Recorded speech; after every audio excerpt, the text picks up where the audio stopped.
नमस्कार, माझे नाव ज्ञानदास संकेत धुमाळ, शाळा अंगणवाडी दुमस्तर. सर्वांना प्रजासत्ताकाच्या दिनाच्या खूप खूप शुभेच्छा. डॉक्टर बाबासाहेब आंबेडकर जेव्हा शाळेत जायचे तेव्हा त्यांना त्यांच्या जाते मुले लोकांचे वाईट बोलायचे.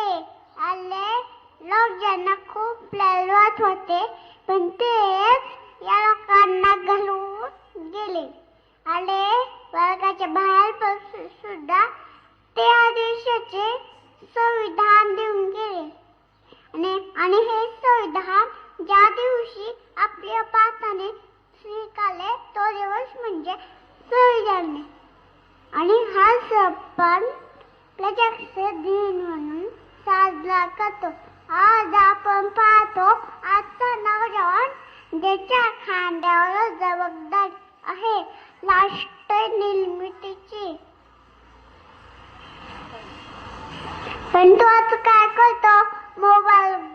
मोबाईलवर गेम खेळत पबजीच्या नादात दिवसाचे लागते दिवस कधी त्याला काही कळत नाही.